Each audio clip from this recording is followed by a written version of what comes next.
And there's no Harvey Norman without Katie Page and Gerry Harvey. Give it up, they're here in Broome. Now listen, right, have you only got one shirt? Yeah, I'm sorry, I only got this. This was the Broome Cup yesterday. Yeah, I know. You're on Broome time? I am on Broome time. I'm completely there. I didn't get changed last night. I had dinner in this last night. I had smoked my cigars in this. It was just I slept in it. Gerry, are you on Broome time? You're looking a bit formal. I bought a pup out of that shirt. I'm sure it's legal somewhere. After it's been washed. Now, Cable Beach, you guys super busy, running the business, doing everything around the country. So you decide, OK, we're going to come, this will be great. And then you go for the drive. You go for the drive on Cable Beach. Yep. Not quite as romantic as you may have hoped. OK, the Jeep's there. I went for a bit of a spin this morning. Gerry got jealous, said, let's go for a spin. I said I did some wheelies, great. Gerry got bogged, did not move, but he got bogged next to the camels, right? So here we've got 12 camels, people waiting, and Gerry's bogged, can't drive a car. So then the camel leader has to help Gerry get the car going. Everyone's paid a lot of money, Gerry, to be on those camels. That camel driver came over and he said, what do you think you're doing? You know, I said, mate, you get in and do a better job, right? So he said, OK, so he gets in. I said, mate, you're not doing too good. And I'll get it right. He didn't.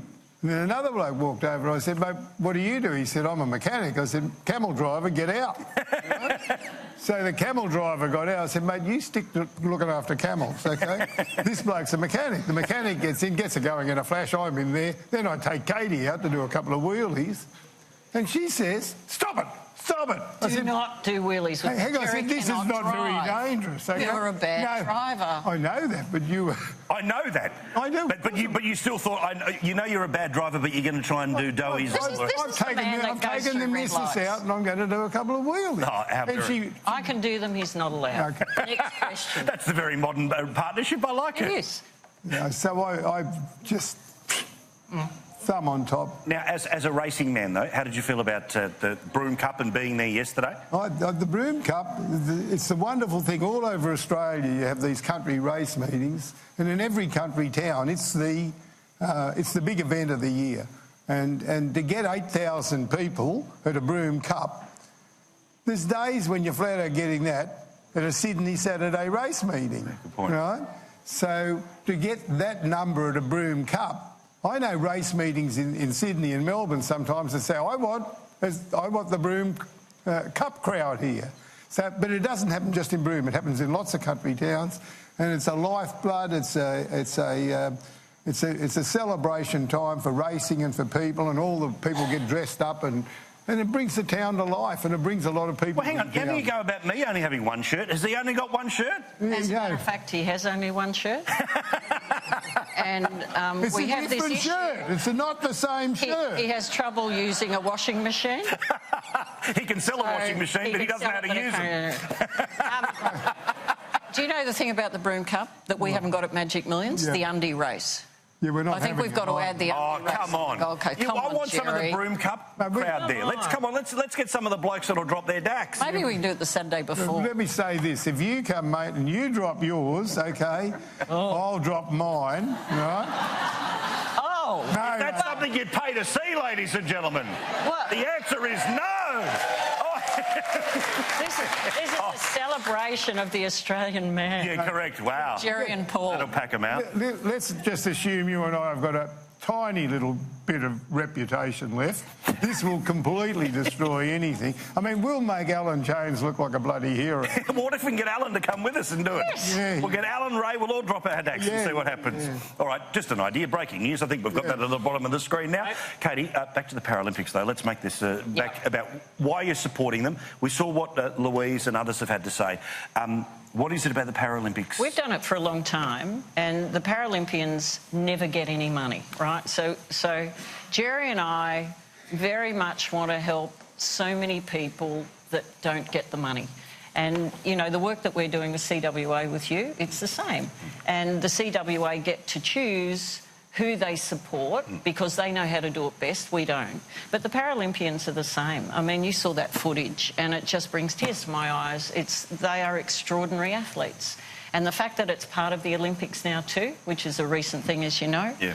Tokyo next year will be fantastic. Lynn Anderson, who's the CEO, is a mate. I've known her for a long time. She does a great job. What we do is so small in comparison to what a lot of other people do, but at least we're giving a hand. The footprint of your business, which of course starts in Sydney and now stretches as far as Broome in Western Australia, Singapore, so much more. When you look back just over your life and the life of this business, what does it mean to you that this thing that you've put so much into didn't just spread beyond your own home city, but is in a place like Broome? It becomes front and centre of the retail experience and people knowing that they can get exactly the same service, exactly the same products as if they walked into one right in the middle of Melbourne. I think Jerry's story on Broome is the best, and how we've ended up in Broome. Well, we're in pretty much every town in Australia and New Zealand, and we've got 20,000 people work for us across the world, and we've just come back from Ireland and Slovenia and Croatia, where we've got lots of shops.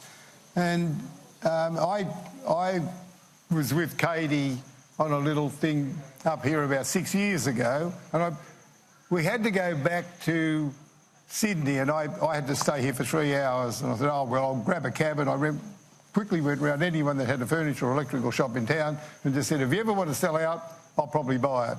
And then 2 years later, one of them rang up and said, OK, I'm ready. So that's got us into Broome, and now we're doing really well in Broome. It's a good little town, and I've got two really good people here running it.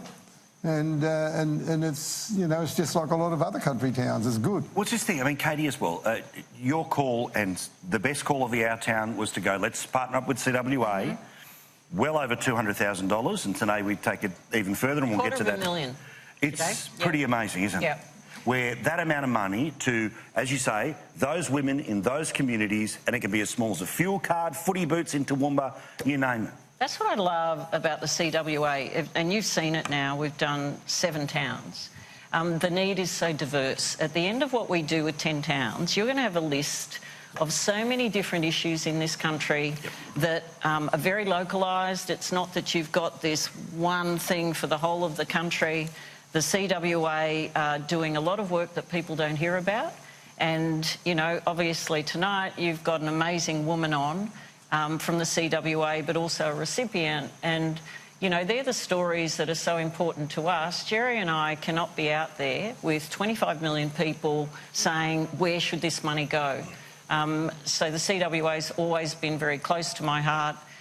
They do a great job. Katie wanted to run the CWA when I first met her, I know. You can't keep repeating the same The good thing is, though... It can keep wearing the same shirt, though. Yeah, but the good thing is the number of women that are now joining the CWA that previously didn't. And so there are people listening to this tonight, they're watching, and they're thinking, maybe I'll join the CWA. I'm in this country town, and I can be somebody that's doing something for other people. And if you're not doing anything and you would like to join the CWA, they love to have you as a member, and you're just another person out there trying to do something for other people. It's the community, and, you know, what you're trying to do is say to Australians, this is a fabulous country we've got. Go and spend your money locally. Correct. So on top of that, you've got communities like Broome where you've got these people doing such fantastic work. So, you know, between us all, we come together and do this, and there's no better place to live, work, bring up a family than Australia and all of these places. Bloody and it is a pity when people do go out of their towns to buy, or they buy, you know, from overseas online sites and all that. I know you've got to buy a bit like that, but every time you do, think there might be another job in Australia. Bloody oath. And so, and I might be doing someone else a favour if I buy in my own country, you know? Katie, Jerry, thank you very much for this whole project. Got a little bit more to go this year, and fingers crossed next year as well. Thank you very much, guys. Appreciate it. Give it up for these guys, because Katie Page, Jerry Harvey, 20,000 people who work for them in those stores around the country, and so many in regional centres. What they've done for the CWA as well has been awesome this year. $250,000.